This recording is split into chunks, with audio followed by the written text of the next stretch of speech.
नमस्कार, मी प्रणिता बोरसे. आपण पाहत आहात जय महाराष्ट्र. बुलेटिनच्या सुरुवातीला बातमी इगतपुरीतील हल्ल्याप्रकरणी आहे.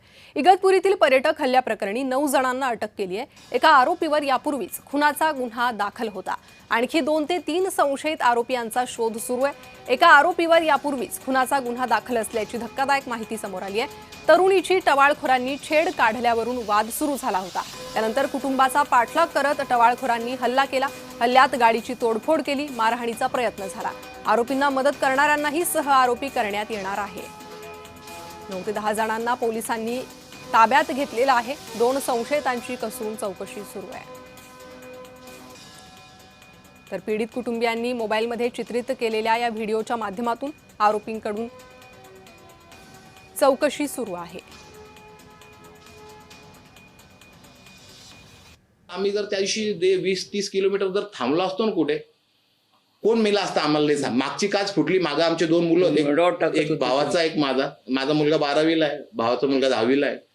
मध्ये माझी वहिनी, माझी बायको, माझी मुलगी, त्याची मुलगी, पुढं मी आणि तो, आणि सर्व काचा फुटेल. इकडून दगड लागला तर तो त्याला लागतं, इकडून लागला तर मला लागतोय, मागे लागला तर यांना लागतोय, मागे लागला तर मुलांना लागतोय. 30 किलोमीटर आमच्या मागे पळत आहे. म्हणून तुम्हाला कंप्लेंट केली. 302च गाडवायची होती. आम्ही दादागिरी केलीच नाही ना, त्याला मारलं.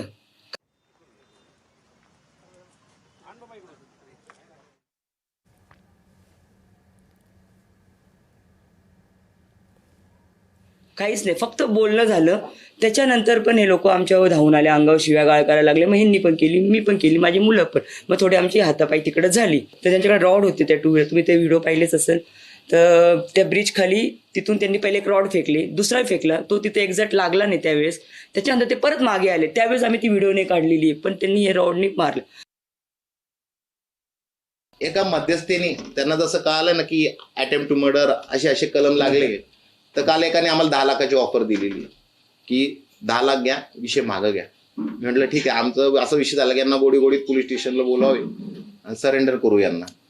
पण नंतर त्यांना कळालं की नाही, हा व्हिडिओ व्हायरल झाला. म्हणजे असं त्यांची इथपर्यंत मी त्यांना बोलले, मी तुम्हाला 20 लाख देते, तुम्ही जमावा. केस दाखल करू नका. आणि केस तर FIR तर झाली होती. आता ती कशी काय केस? म्हणजे असं लोक, म्हणजे तुम्हाला सांगतो की लोकांना मारून टाकणं आणि पैसे देणं एवढं सोपं झालंय त्यांच्या इगोसाठी.